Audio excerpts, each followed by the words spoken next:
All right, folks, let's get it rocking and rolling. End of the month, November 30th, 2023. Depending on where you're tuning in from, it's 9:30 here on the West Coast, 12:30 a.m. Eastern as we fire up the live show. Thank you, everyone, for stopping by. I'm looking forward to running it up here. Got a lot to cover, and it's going to be a really fun session here tonight. Now, as always, you guys know the deal. You can find all of our community resources at my website, zachrector.com. I'm sharing this one out. We are live for the night. It's going to be a quick one, and let's rock and roll. So we titled it, Bulls Take Control and XRP Sets the Standard. We're going to go through some of the economic data, looking at the charts, and then we're also going to go through a Kraken lawsuit that has just been filed, and you're going to hear the chief legal officer from Kraken cite the XRP versus Ripple, or sorry, the XRP lawsuit, right? Ripple versus the SEC. And you're going to see him cite and mention that would be the lawsuit in his interview that we're going to cover here today. Sorry, I was just looking at my screen was messed up here, glitching out here. The stream is under attack. The Bulls are back in control, and this is something that I'm not going to try to stand in the way of, right? If the Fed's going to pivot, if we're going to turn it back on, and they want to send it, we're here for the ride. Bags are packed. We're on the rocket ship with them. I just know that we still have significant threats along the way. So the coast is not clear as we ascend into the next bull run. We're still watching for black swans, liquidation events in the cryptocurrency space, watching stablecoins. We're still waiting for legislation. And so in the meantime, we're still watching some of the biggest players in the world go bust, like Binance. And it's not that Binance, I guess, went bust. That's not fair. But you're seeing that we're cleaning the space up, even with the biggest players like Binance. And they're the ones that actually have the advantage because they can cut a check for $4 billion. And Binance, sorry, I've been calling them wrong. It's Binance now, right? After Treasury Secretary Janet Yellen. They have the money to cut that check along with so many. And what's going to be interesting here to see is the SEC getting shut down once again. I got a comment from Stuart Alderati, Chief Legal Officer at Ripple. We're going to cover it all tonight here, folks. So without further ado, let's get it going. I appreciate everyone for stopping by. I wanted to give everyone a second to come on in. I know it is late, but we're still going to record this session here. Got it all ready to go. Bitcoin back up to 38,000, closing off the month at just shy of 38,000. And very strong close for Bitcoin in the overall cryptocurrency space. This is your monthly chart. Okay, so we're starting this new candle of December. What do you guys think is in store here for December? It looks like the bulls are back. They are pumping this thing, and that is based off the fact that the Fed has already pivoted. Now, XRP did go up to 75 cents last month, right? But we're here right at 61 cents, watching it patiently. Many people in the XRP community frustrated, but good things come to those who wait and those who understand what you're stacking here, which is massive utility, with XLM back up to about 12 cents. Now, for the DXY, we haven't seen a red candle like this come in since November of last year, funny enough, right? So this has been the bear market, right? This is where we've gone, and you've seen the dollar. When the DXY has been going down, this is what, started to roll over some of this into crypto, some of this into gold, and some of this into the alternatives. And you're seeing that the dollar topped out back in September, October of last year, 114, 115. And now here we are at 103, definitely back here into correction territory. We're watching this one.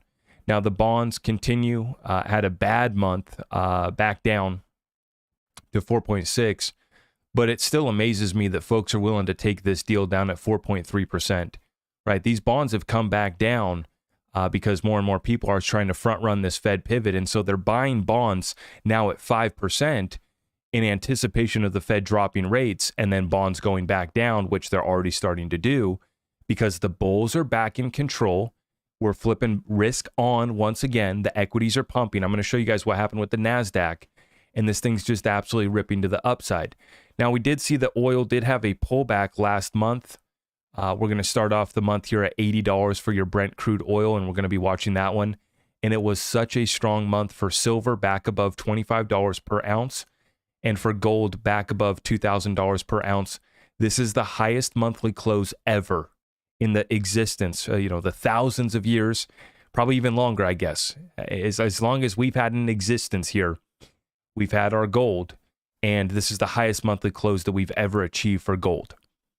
So a very, very exciting spot for gold as we're seeing a quadruple top, at this level of basically 2050 and beyond.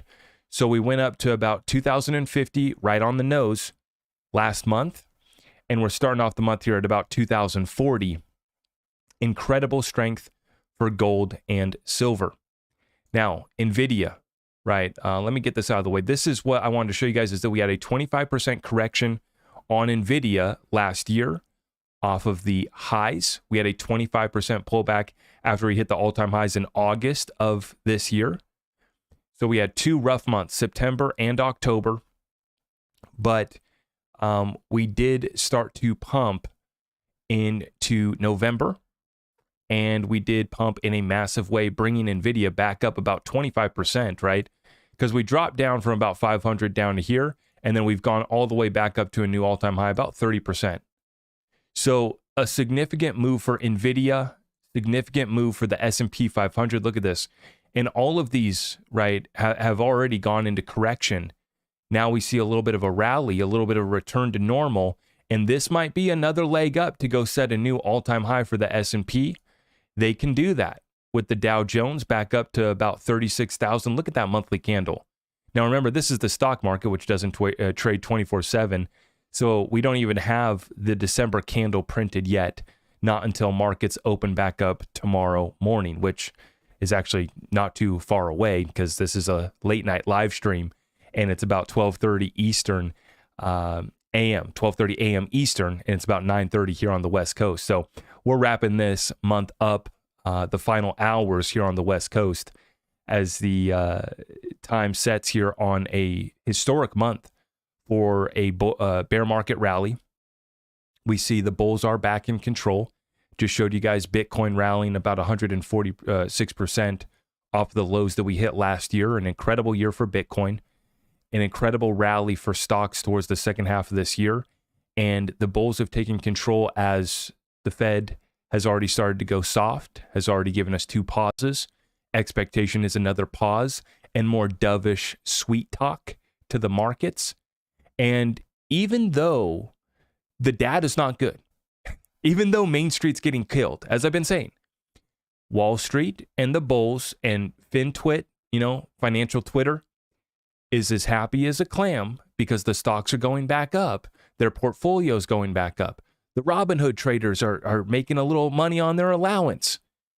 And folks don't realize what's coming, which is going to be a historical recession if they let it happen. But that's why I'm saying I'm not going to stand in the way of this stampede, right? If the bulls want to take control and the Fed's going to pivot, that's fine. What history has shown us is that after the Fed pivot comes in is when equities markets typically correct. So this is a little rally that we're seeing right now, and this is the chart for your Fed funds rate. And you've seen that we've peaked out here at about 5.3%, and we got a pause in October. We got a pause in September, okay? And we haven't raised rates until that August meeting? Was that July into August, I think, was the last time that we raised rates another 25 basis points, bringing the effective Fed funds rate up to about 5.3%.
Okay, sorry. Hopefully I wasn't muted for too long here. Goodness gracious. I'm gonna have to have an alarm that's sounding off when I'm on mute. How long were we muted up for?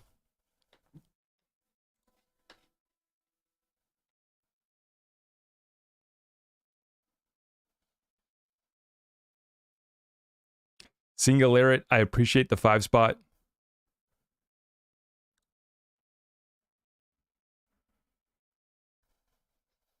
We must have been going for no sound for a long time. None of my people are up to give me a call or text, darn it.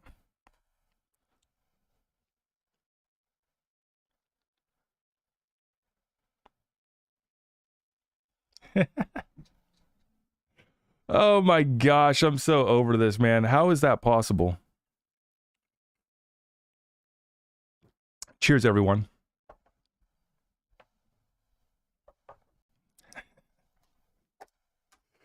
Oh, what are we doing, folks? 5 minutes? That's what I went. I know that it feels like longer. Because last time, people in the chat were like, you were muted for 15 minutes. And I went back and I edited it out, and it was like 5. Okay, so my apologies, no excuses. Other than it's almost 10 o'clock now, because we've just been ranting for 15 minutes muted. Okay, where did we leave off? Shane, I appreciate you.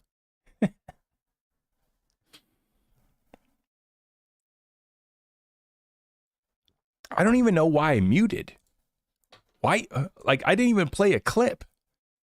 Did I mute? I probably had to burp or something. Gosh darn it. How embarrassing.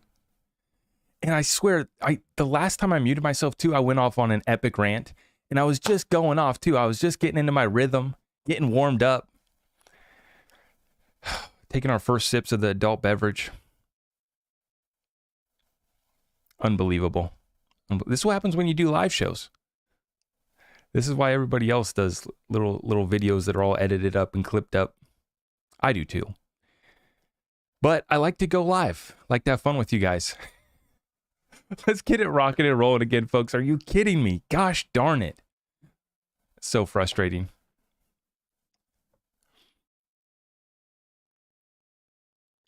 Okay, so basically, if you wanted to know what I was saying, basically, the markets don't give AF. Just like Elon Musk. He's saying, go F yourself. That's what the bulls are doing. As I'm saying, I'm pleading and trying to warn Main Street that this situation is not very good. But the bulls are in control and they are sending it. They don't care. And they're front running the Fed pivot. That's what I was saying. In a nutshell. And if you look back at this chart, the Fed funds rate, it plateaued all through 2006 here.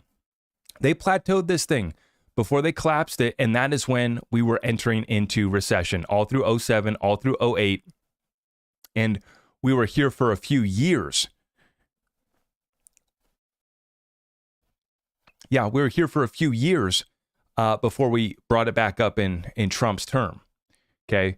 But the problem is that what I'm warning about right now is that they could plateau this thing right here for another 4 months, 6 months. They could do it for a while, right? And the market's going to rally. It's one last gasp. And it's the same thing that happened in 06 and 07, right before Lehman went bust, right before the world came to an end, right? And we're right there in the same spot. So this is what I'm watching for. The government response, the Fed response, the Treasury response is going to have to be even bigger than it was last time around. That's the point. And I'm not going to stand in the way of the stampede. Okay. That is what's taking place right now. The bulls are back in control. They're sending this thing. The Fed, although they've gone dovish, although they've given us a pause, that doesn't mean that they're going to give us relief and start to drop rates in Q1 like billionaire Bill Ackman is saying, right? Now, are they going to pivot next year? They probably will give us a couple cuts, right? The problem that I'm watching for is for the next black swan event, the next flu season, the next deal that gives them the excuse to cut rates once again. And this is what we're going to be watching for. Now, as I was saying, gold closing the month at an all-time high, historical all-time high for a monthly close for gold. This thing is building up to do to do something special, but we also have to take a look at silver. Check this out. So you have the monthly close in gold prices at an all-time high, making silver one of the most important charts in macro right now. Huge shout out to Peaky Blinder. He says that Mikkel muted me for talking bad about his allowance. I did make fun of Mikkel for trading his allowance on Robinhood. Huge shout out to Mikkel. So here's where we're at. The metal just broke out from a decade-long resistance after 3 years of major consolidation. It sure looks like precious metals have turned, and the bottom for miners and silver are probably in. Yeah, and the miners have a big ways to go too. I don't know enough about them yet to make a position, but I am going to be watching what the miners do this time around, and I will be learning about the miners once again as I attend Vancouver Resource Investment Conference coming up here in January once again. Now, gold back up, silver back up to $25. Silver has so much catching up to do, and I'm very excited to watch that one. You guys know the links are at my website, zachrector.com. Now, today we get October PCE inflation, the Fed's preferred inflation metric, which falls to 3% in line with expectations. Core PCE fell to 3.5%, and this is another sign that inflation is falling, but it is still above the Fed's 2% target. Can the Fed really pivot now? I think that they have not over-tightened. I think that they do need to raise more if they actually wanted to get inflation in check. But I don't think that they have any plans of really getting inflation in check. I think that they were able to bring it down, and that was good enough. And as long as they can, smooth this thing over for the election cycle, and don't for a second try to tell me that the Fed doesn't play politics, right? The Fed is here to control the U.S. and all of their interests on the worldwide basis with the reserve currency status. That's what the Fed is here to do, is to make sure that that continues. And so, although inflation got out of control, they were able to rein it back in pretty quickly. I don't think it's enough, but I don't think that they care. So they're touting, and they come up with the new super core that deletes everything that matters: food, energy, shelter, used cars, all of that stuff they delete out. And they continue to paper this thing over. They're cheerleading that they've brought the CPI back down to 3%. The PCE they've brought down to 3%. The core back down to 3.5%. It's still well above 2%. They don't care. And I think that they know that they're not going to achieve it, but they are worried about the amount of bloodshed and carnage that they've already caused by raising the rates at the fastest pace in history. Now, continuing on, as I said, the bulls are back in control. NASDAQ's monthly percent gains is the largest since July of 2022. So right back at where we're at. It doesn't mean that the rally is going to last long. This rally can last another 6 months. It can last another year. But for the equities, I think that you need to be very careful. I'm not in position in any equities right now, so I'm not really too concerned. And I'm also not positioned in bonds, and that's because what we're going to see is the Fed's going to continue to try to offload this balance sheet. There's no buyers. They're going to have to come in as the lender of last resort once again.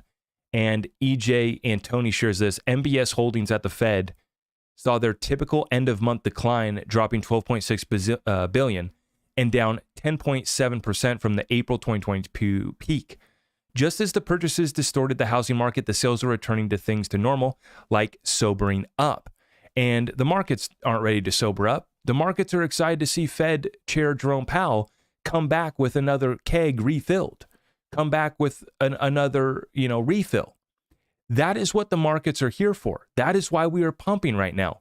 But when you look at that Fed balance sheet, they were only able to offload 10%. That's an absolute joke. Now, back into our data, we got the unemployment numbers, and the unemployment claims spiked to 1.926 million here in the United States of America, the first time above 1.9 million since November of 2021. This means that when people lose their jobs, it takes them much longer to find new ones. That's more evidence of a weak labor market. Now, the reason why that's important is because, as I'm saying, although the stocks are going back up, we get a little pump, and the talking head pundits can run with those stories. When you bring it back down to Main Street, more unemployment claims, they're spiking to a level that we haven't seen since November of 2021, which was when, everything was shut down and the whole world was adjusting to what just took place, right? And so this is worrisome if you understand what's taking place, or if you just want to put the blinders on and be a raging bull, then feel free to do that. You're going to have a little bit longer of a party. You will have a little bit more of a party here left to go. But as this relates back to the jobs, not good. As it relates back to real estate, even worse. And when the jobs start to really go, as they are going, actually, I didn't even put it into tonight's show. Every single day, I'm seeing major corporations with massive layoffs in the thousands of jobs. Almost every single day, multiple per week. Easily. And these are high-paying jobs. These are not like, these are feeding families and providing a middle-class standard of living that are going away. Some of them to never come back, potentially. And so the jobs, not good. Real estate, not good. I have a real estate update that's going to be dropping tomorrow morning at 6 a.m. Pacific. 6 a.m. Pacific, 9 a.m. Eastern. That's going to be dropping tomorrow morning. It's going to be a real estate update. But another data point to share with you here tonight, real home prices in the U.S. are currently almost 10% more expensive than they were in 2008. In fact, real home prices are now 80% above the 130-year historical average, according to ReVenture. This means that even on an inflation-adjusted basis, home prices have never been more expensive. So even for folks that are trying to say, that, when the rates have gone up to 8% and our grandpappy tells us, oh, well, I bought my first house at 12%. Okay, thank you, grandpappy. But we are still 80% above the 130-year historical average, according to this data here from ReVenture. That's a ways away from affordable. Now, this means that even on an inflation-adjusted basis, home prices have never been more expensive. Meanwhile, housing supply is 40% below the historical average, all while mortgage demand is at its lowest level since 1994, and the median home buyer now has a $3,000 per month payment. Truly historic times. And the data point that I recorded in the real estate update today is that the pending home sales have dropped to a level that we haven't seen since 2001. So by literally every metric, it's bad. It's not good. The one data point that has been quote unquote good that the mainstream media is trying to pump out there is the fact that the Case-Shiller index has shown that the existing homes are up 3% year over year.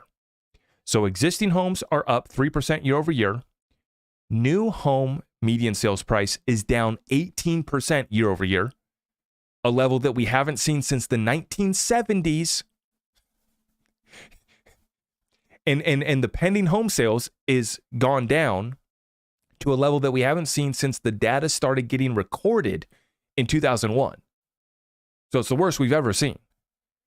But what does the mainstream media pick up on? What is your real estate agent probably going to pick up on? That home prices are still going back up. And they are in many markets. And you have to understand, it's just like with the inflation data. You're cherry picking. And what are they cherry picking? Case-Shiller index, the 20 top markets. And sure enough, some market, we've been saying this too, not all markets are created equal. Some markets are still going up by double digits, 10% year over year. Bidding wars still taking place because there's a shortage of quality homes in quality neighborhoods. And so out in the suburbs where folks are trying to get out of the cities, they are still doing bidding wars to go live the American dream. This is an emotional investment. You think that us XRP holders get emotional. The real estate investment for so many people is the most emotional investment that they've ever made. And the data to me says that a reset's here. Does that mean that every market goes down? No. But a reset is here. We're seeing that affordability is 80% above the 130-year historical average. So if you're waiting to be a first-time home buyer like me, if you're waiting to make a move, if you're waiting to make a deal, if you're trying to build your real estate investment portfolio like me, patience. And you got an opportunity to go beat up the builders, as I've been saying. You go to these builders, they're offering you incentives, they're offering rate buy downs, they're doing deals. Go beat up the builders. When it comes to buying existing homes, you're not going to get folks to nudge. I mean, you will eventually once we enter a recession. but the average home owner is not motivated right now. They're locked in at 2 and 3% mortgage rates, happy as a clam. And then you also see a lot of boomers that don't want to give up their home, right? They don't want to go to a nursing home. They don't want to go to something smaller. And so you're seeing the number of units is actually massive, but there's still a shortage of quality homes in good neighborhoods. Markets are still going up in some areas. But I got a full real estate update dropping for you guys tomorrow morning. Make sure you guys check that out. Now into the crypto update. Let's take ourselves a sip of our adult beverage. And I am primed and ready to go. We are going to rip through this. This is important. This is a very, very important crypto update, guys. Let's get right on into it. Thank you for joining me. Cheers, everyone. Let's make sure we're not muted.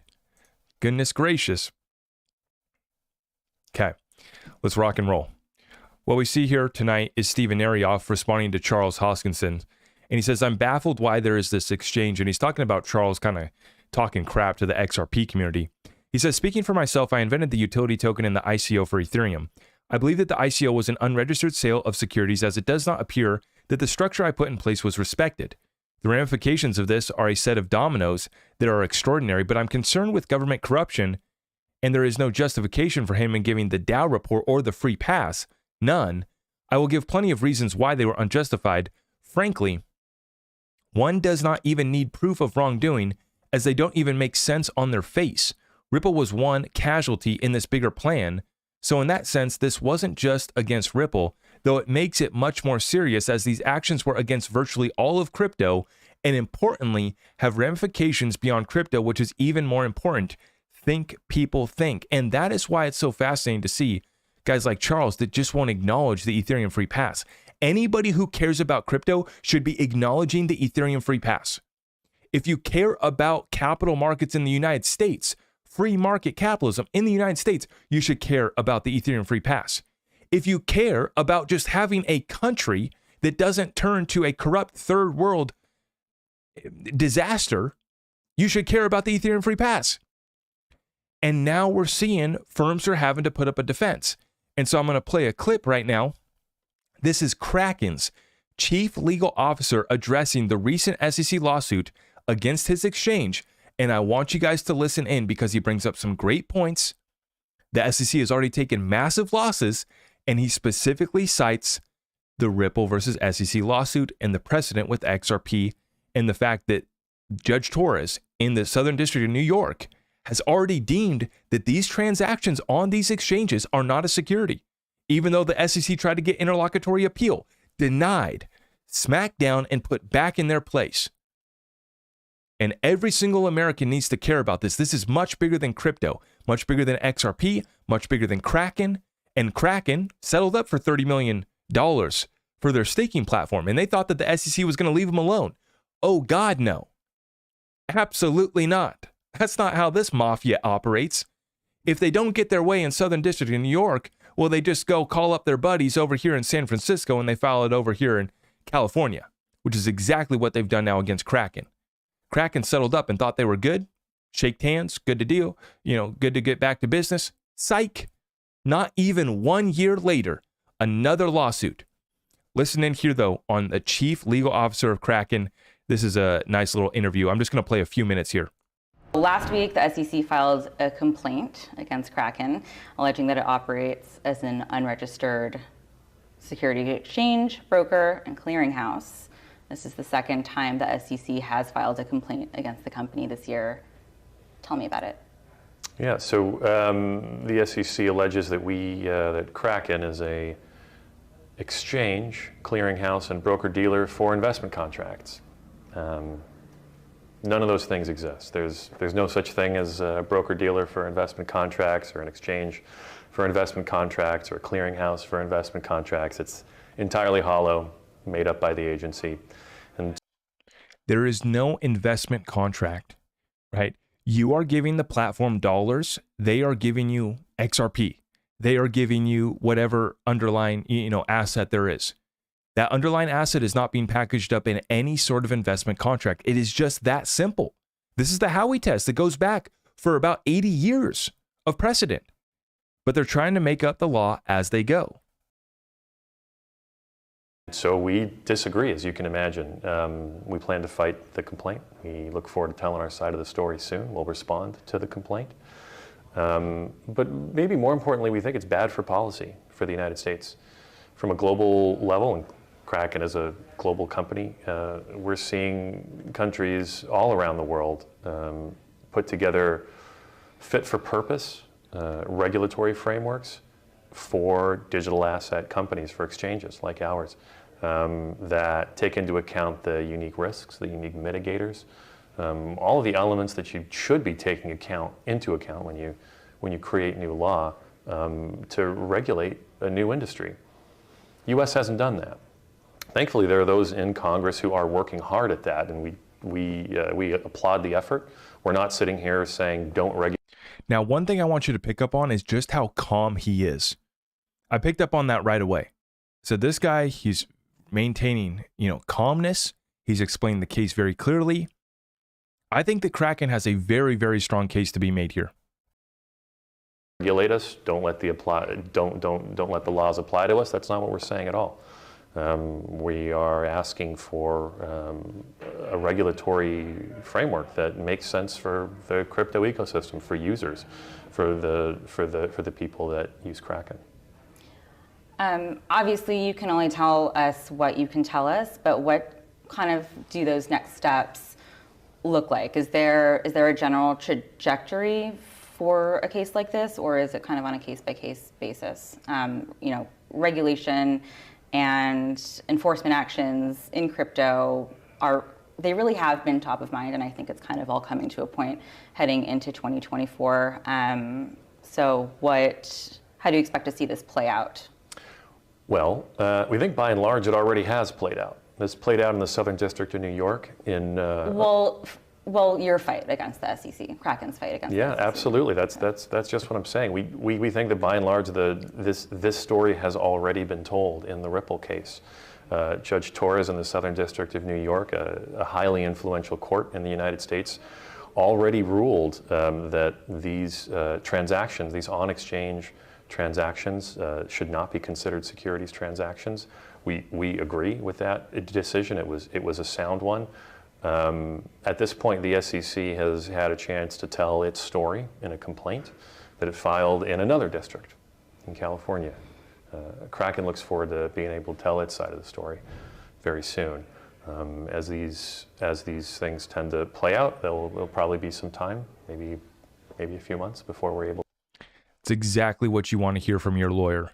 We look forward to the opportunity to present our side of the case. We look forward to present the case that we've been building.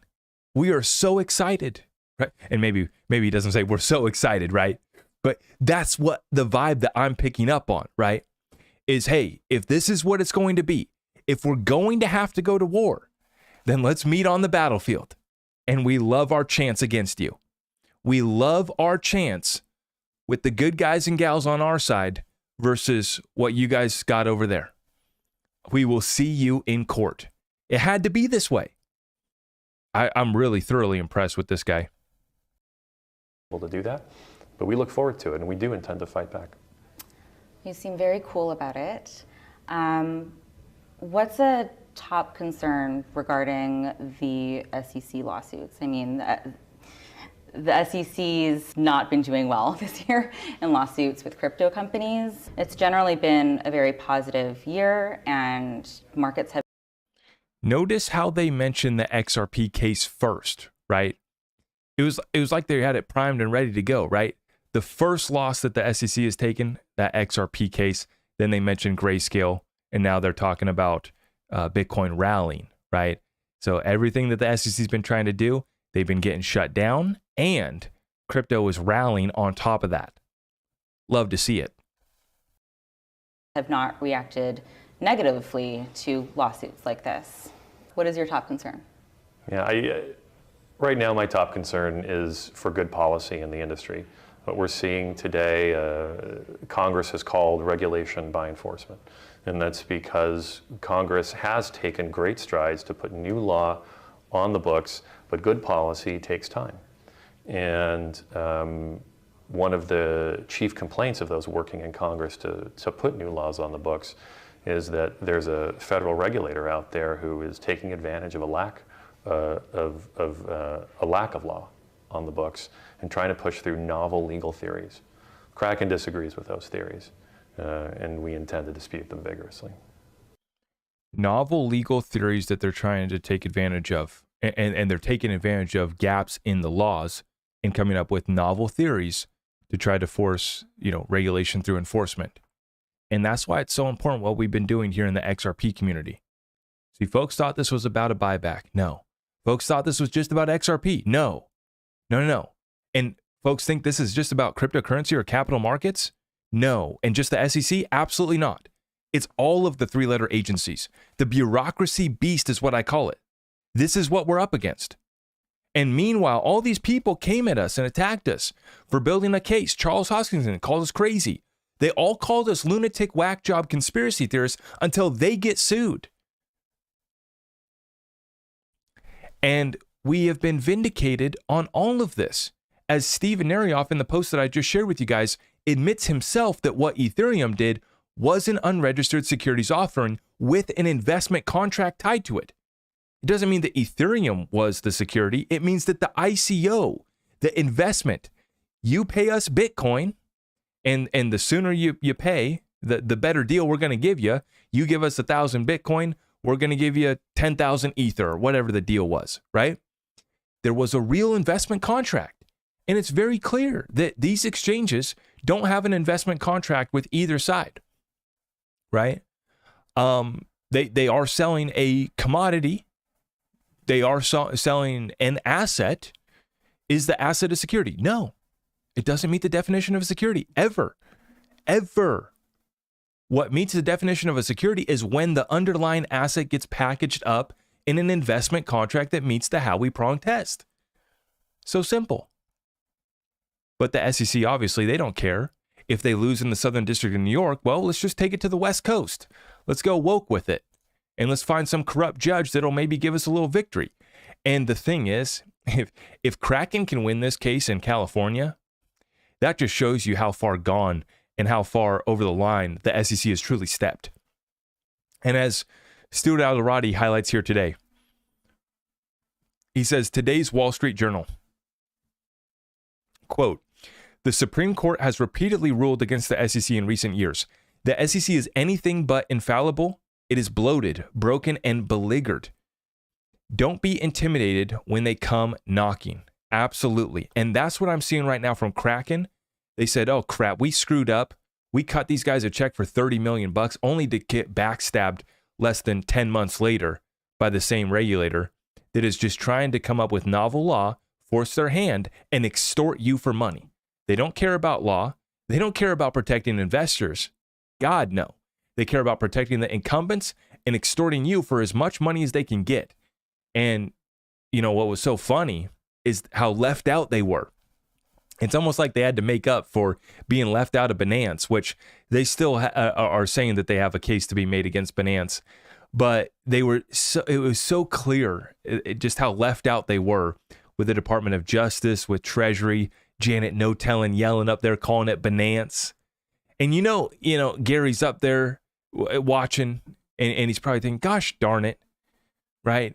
Janet Yellen can't even say Binance properly, and she's up here getting the spotlight, getting to share that she collected, $4 billion from Binance. That was a sad, sad day for Gary. And this is what it's about for me, not just as an American either, by the way. The damages go even further and have extended outside the United States.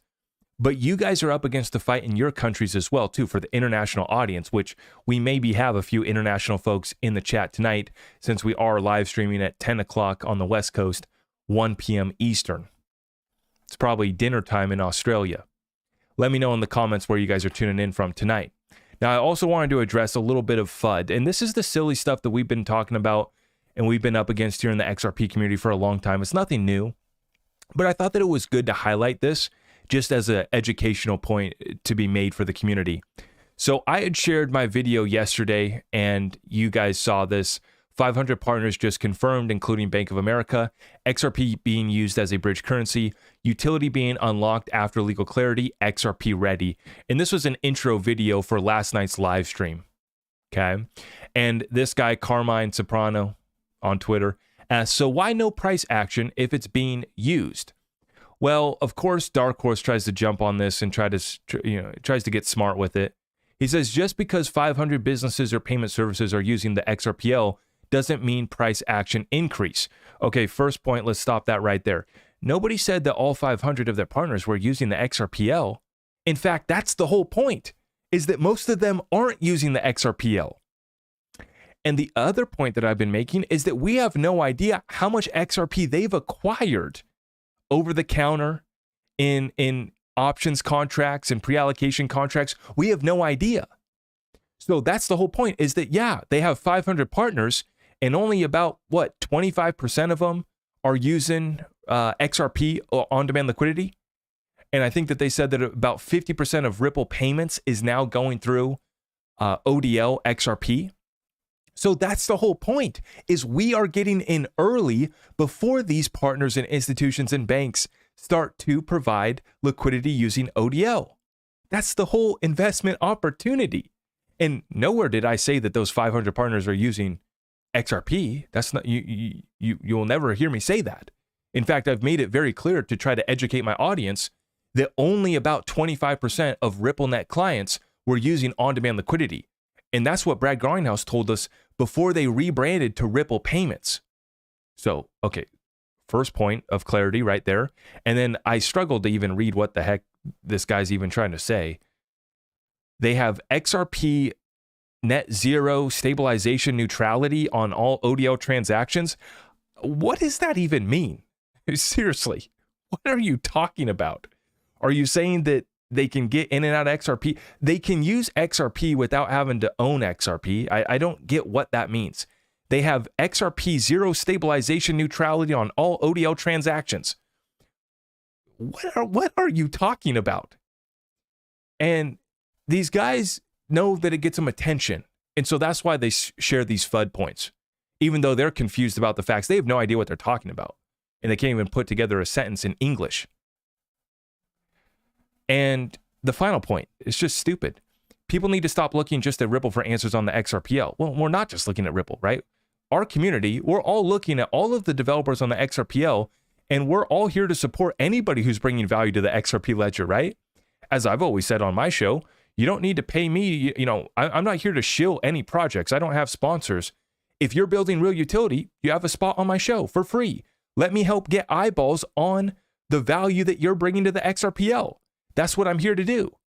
Are we just watching Ripple? No. But of course we're watching them because they're doing the biggest deals in the entire cryptocurrency space.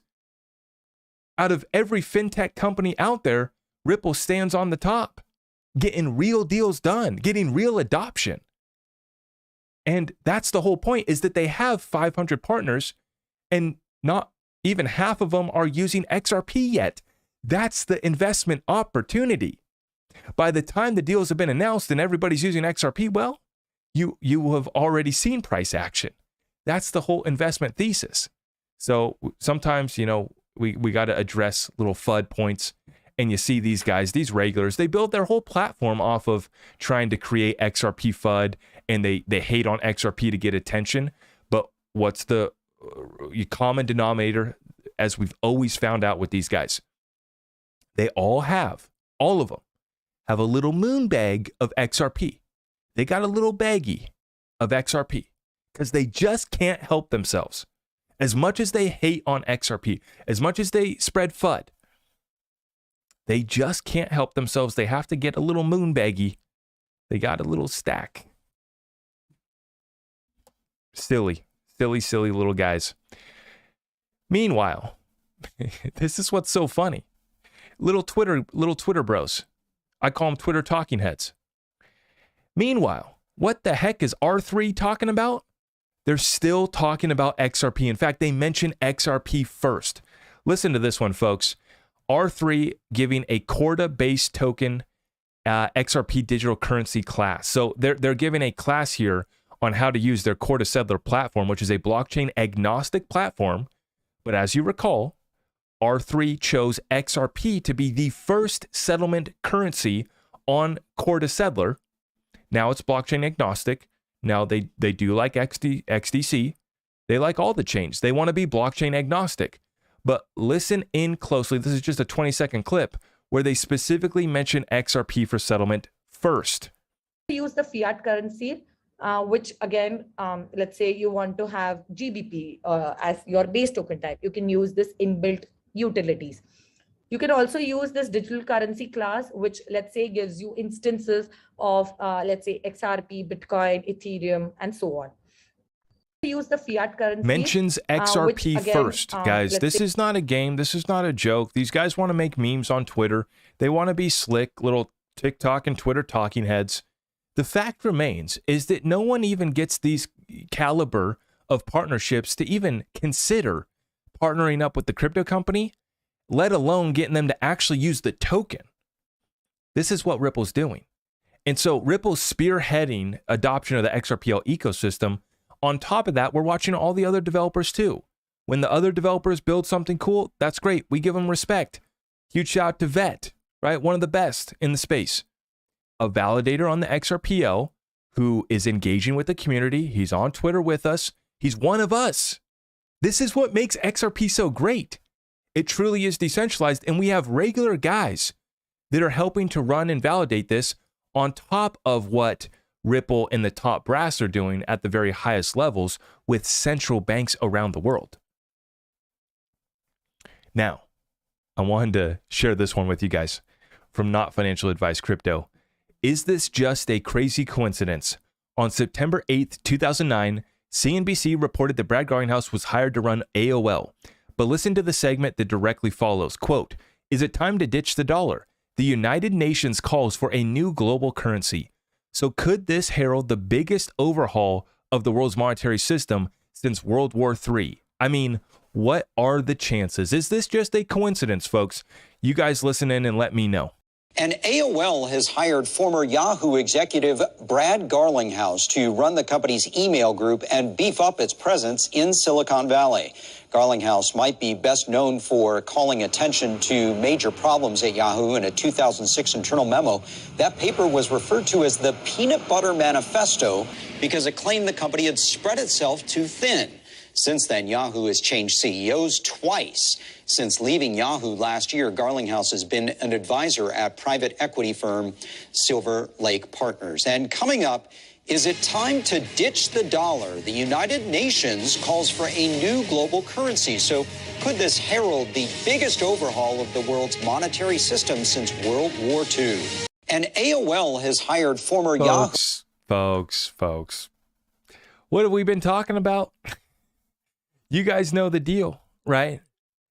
They came out in 2017. They said that they have a simple goal of making XRP a world reserve digital currency. After that, the rest is history for me. After I saw that, the rest has all just been, in addition to that goal, say no more. But they have not stopped. And you have to understand, this is very important. Brad Garlinghouse came up with the Peanut Butter Manifesto. This is not a joke. This is not a meme. This is for real. The idea was that they had spread themselves too thin. They've spread, the Peanut Butter Manifesto. We've spread ourselves too thin. We need to get back to what we're so good at. And you see that Amazon did the same thing. What did they nail? Online bookstore. They nailed that down, and then they expanded out into the buy everything online store. Software as a service with AWS. I mean, Amazon's ready to become their own bank, right? They're on another level. With Ripple, what did they get down first? Payments, liquidity. That's what they nailed down first. What did they just scoop up? Custody, institutional grade, by the way. That's what they just picked up. They're starting to add out now. See, but this is existing businesses that are already running like Medico that are kind of just plug and play. You just move them right up alongside there. Oh, speaking of the 500 partnerships and institutions that want to get exposure to XRP. Oh, by the way, now we've acquired Medico. So if you need institutional grade custody, we got you covered, by the way. You want a deal on XRP? Okay. Yeah, I mean, if you're looking to buy 100 million XRP, we'll give you this rate. If you're willing to buy 1 billion XRP, we'll give you this rate. We'll give you this sort of option. And this is where Ripple's got themselves caught up in the institutional sales in the option contract. And speaking of R3, right, was that option contract as security an investment contract offering? I believe it was. But there's no problem with that deal because all you need to do is put a broker dealer in the middle. That's all you need to do. There's no damage done because it was an institutional investor. It was an institutional bank. It was an R3. And they did one of the best deals in history, acquiring 1 billion XRP for under a penny. It's one of the best deals. I mean, we'll look back on that deal forever, especially after XRP goes to the moon or goes somewhere higher than 60 cents. Now, I know everyone's frustrated. Everyone wants to see price action. It is coming. Look at the base that we've been building. Look at the support that we have. And look at what's happening on the broader economic level with the Fed about to pivot, turn back on the money printer, about to turn things back up again. It's going to be interesting to see crypto performing during a recession. But what I expect is quick recovery from whatever they hit us with. And then we'll be back off to the races and inflation will be coming back and these asset prices are going to go back up again. And this to me looks like we're setting up for the final speculative bull run for digital assets. This is the final completion of that bubble for digital assets before we go to strictly utility, strictly real business model, real value and utility. And it's only going to be found in the top 5% of digital assets, right? 99% go away according to Brad Garlinghouse. So if we take that assumption, right, it might only be consolidated in the top 0.1%. So with that being said, folks, I hope that you guys appreciated this update. For me, it's very clear what's happening right now. The bulls are back in control. They're setting this thing. That doesn't mean that we're not going to get pullbacks along the way, significant drawbacks, and crypto remains just as vulnerable as the rest of the broader economy, the rest of the equities market. So you have to be prepared for that. We could see another 20, 30% for your favorite crypto. You could see even another 50%. Do I think that Bitcoin goes and sets a new low? I'm not guaranteeing that. I'm not betting on that. Would I be surprised? No, not necessarily. I mean, I guess I would be a little bit surprised because I do not expect that to happen. I expect us to get another event, another liquidity crisis, another exchange goes bust, the stablecoin gets in trouble, whatever deal it's going to be. But you're seeing that the sentiment is so strong. You're seeing that the liquidity that's coming into the space continues to grow as folks are front running the ETF hype. They're front running institutional money coming in. And when you look at after the institutional money comes in, the underlying assets goes up 5 to 10% for, not 5 to 10%, 5 to 10 times for gold and silver. What do I mean? Well, after the ETF got approved for gold in 2003, it went up 5 times, 500%. After the ETFs got approved for silver, it went up 1,000%, a 10x. So what are digital assets going to do? Probably even more, in my opinion. So position yourself accordingly, stay liquid, and be ready because asset prices are going up. Get ready to go on the ride, but so is inflation going to be coming back. So that's why I say you got to be ready to ride out the storm. It doesn't hurt to have some savings, doesn't hurt to be liquid, have a little cash on the sidelines, a little bit of dry powder for a rainy day. Rainy days are still going to show up. In fact, some of the rainiest days ever are still in the cards. As far as pullbacks in the market is what I'm talking about, right? Especially for cryptocurrency too. So remain vigilant, stay patient, continue stacking what you believe in, and take advantage of this opportunity as we are entering the next bull run. This is going to be a historical one with a little bit of utility coming in and starting to get realized, but also driven by a lot of speculation and by more money printing. The good news is that the more that they print, the more that they kick this can down the road, the more we boomerang back up and the more that we get pumped back up and the more funny fiat money it's going to take to buy these assets. So that's why it's a matter of stacking up as much real assets, real value, and basically establishing as much cash flow as possible. And meanwhile, staying liquid, because you don't know what black swan's going to hit us next. You don't know who's going to default next. You don't know if the banking crisis is over. It's not over, by the way. We don't know who the next bank is going to be. So that's why we just stay ready, right? And you're starting to see real estate opportunity presenting itself, getting cooled off a little bit. I think it still has a ways to go. And when you look at back into the great financial crisis, you look at all these other recessions, these things don't play out over the course of a few months. So we still have a ways to go.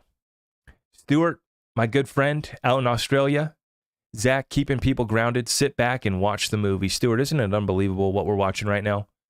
You know, I was watching, one of the reasons why I was so late starting up the show tonight is I was watching the Senate Judiciary Committee.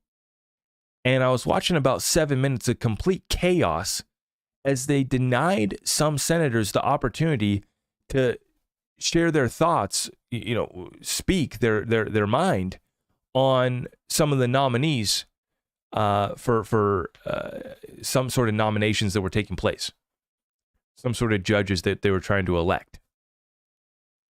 And it was chaos, absolute chaos. And it was unbelievable. And that's Dick Durbin, Senator Dick Durbin, who just tried, and I guess he rejected, they were trying to release the flight logs. They were trying to subpoena them.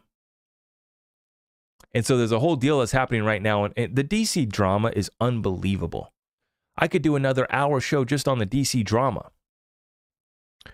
But the bottom line, the summary, the conclusion, the 60-second conclusion for you is right here. They are going to keep kicking the can down the road. They're not going to solve any of these problems. They are simply going to continue to print their way out of this crisis. Inflation, default through inflation, is the remedy for the problem. Their deficit is unsustainable. The debt will never be able to pay back unless it is for cheap printed money, and that is the program that they are taking. They are not going to say, we are bankrupt.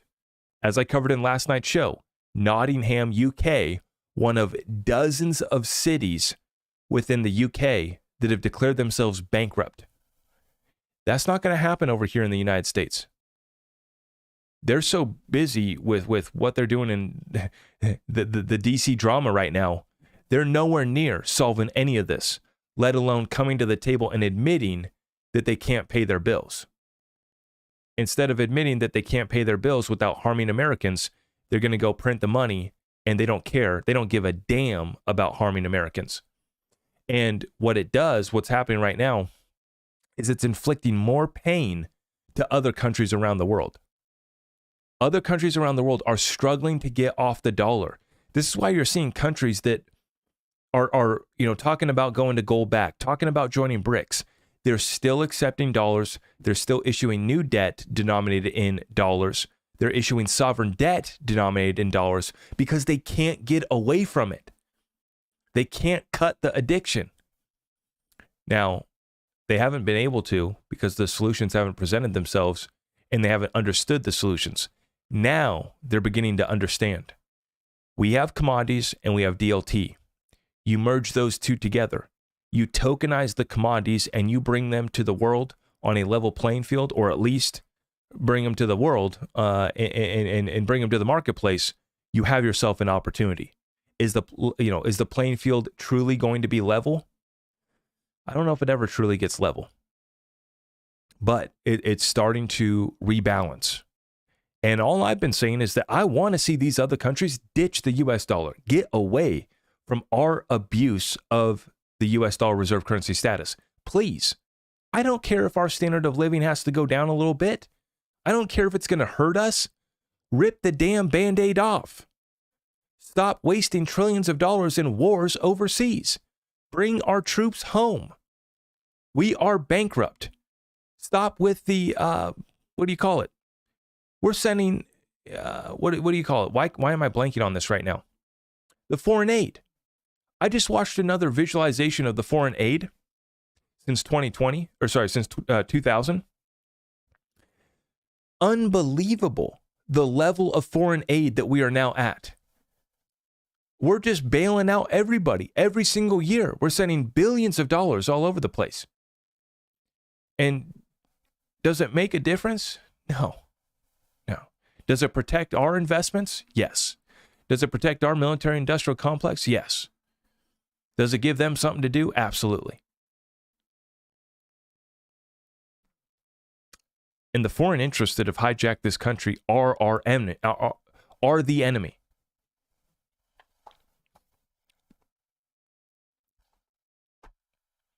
Much bigger than XRP, much bigger than crypto. The good news is that we're starting to have legal victories. We're starting to win on the battlefield. We're starting to push back, and as Stuart already says, when confronted by these goons, by these thugs, by this bully, don't be afraid to smack them back in the face. It's what they least expect. And it hurts them the most when you come back with facts and evidence that is undeniable. Undeniable. When you come back with precedent over decades. And thank God we still got our Constitution to protect us. So far gone. But thank God we still have our Constitution. We still have some decent judges and courts throughout this land that are upholding the law. And even judges that we had concerns about, like Judge Torres, we had concerns about some of her political leanings, some of her deals. No. Not only did she rule in favor of XRP and Ripple, she also denied and shut down and smacked and told them to shut up. Essentially. I mean, she didn't put that in writing. That's essentially what she did. Is she smacked down the SEC and told them to shut down and sit down. Shut up and sit down. And now I'm excited to see Kraken fight this case. As I showed you guys tonight, Chief Legal Officer from Kraken, representing the company very well. Exactly what I love to see. We're excited to show up in court. We're excited to bring our documents and evidence and facts to the table and to let the world hear our side of the story. We're thrilled. Now, I'll tell you what. Is Ripple excited about paying $200 million in legal fees? No. But are they excited about putting a dent in the universe after they put this case behind them? Absolutely. And if you think for 1 second that this thing is going to be suppressed forever, it's impossible. It's impossible. There's only 100 billion. And they're distributing it out into to utility players, banks, institutions, and banks that are putting it to use right away. That's exclusively where the XRP is going. And the utility for XRP continues to grow exponentially as well. So we reach an inflection point that's coming up here soon where that demand meets a lacking supply and we start to achieve price discovery. We start to realize that we aren't going to be under $1 forever. We start to consider, wow, are we ever going to go back below $1? Then when we break out, we'll be having the thoughts and the conversations. Are we ever going to go back below $3? Are we ever going to go back below $5?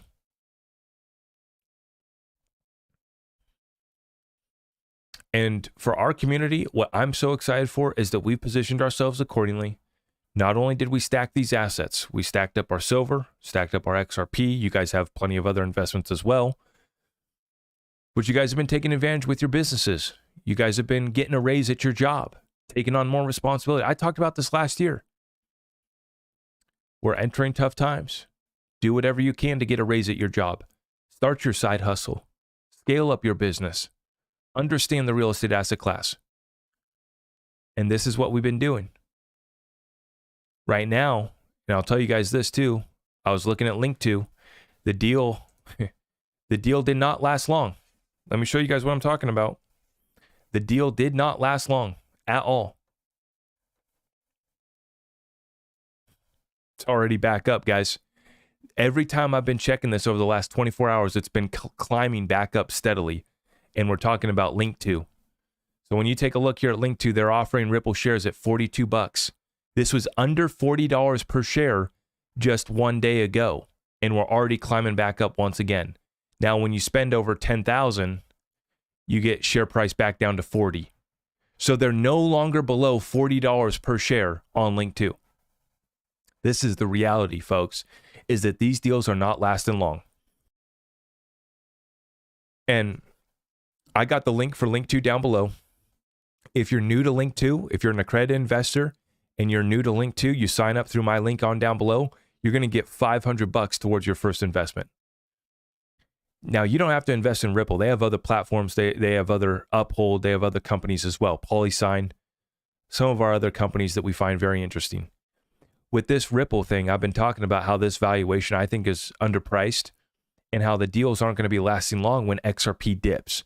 When cryptos dip, it's not going to be lasting long. When Ripple equity dips, not going to be lasting long. Sure enough, we saw that they had share prices down to $37 just 24 hours ago. Didn't last long. Now we're back up to $40 per share. And that's if you spend $10,000. Under $10,000, you're paying over $42 per share. Now, this stock was trading at $50 per share just a few days ago. So this is why I've been bringing this up as of late. You guys haven't really, heard me mention this much until the last week. And that's because the fluctuation in the price has been noteworthy. It's been, something worth mentioning, especially for those that are looking to pick this up like I am. I'm looking at this deal and I'm looking at the broader equities market and I'm thinking, man, we start to get a pullback here in the equities. This thing goes on sale. We're going to scoop. And right now it already is. The problem with this is there's a very limited supply available. Link 2 only has so many shares available. And so this is why the deal doesn't last long. Our community was probably very well part of that deal not lasting long. It's just because our community's watching this so closely and folks are hopping on this any chance they get. Below sub 40 Ripple equity, the community ate it up. Sub 60 cent XRP, our community was eating it up. I know watching our community scoop it up, I absolutely love to see it. And as we've been talking about, I still have cash. I'm staying liquid. And if they want to black swan us, I'll just pray that my orders go through on these exchanges because I'm going to be buying it all. Can't wait. So with that being said, guys, I'm going to wrap up this episode, but everything else can be found at my website, zachrector.com. Link down below. If you are new to Link 2, you are an accredited investor, sign up, get $500 towards your first investment. And for precious metals, guys, by the way, too, Link 2 will let you roll over a 401k retirement account as well, which this is what gets me so excited, folks. I mean, the ability for folks to invest their retirement account in private equity versus the public markets and the broader Wall Street scheme gets me so excited. The ability to tap into private equity, the ability to add precious metals like our affiliates offer. If you go to my website, you go to the precious metals link, we offer the ability for you to roll over 401k retirement account to precious metals too, which to me, this is so important because what I see right now is the folks that lost $6 trillion worth of wealth last year. That's a fact, guys. That's not me trying to sell you anything. I'm not here to sell you anything.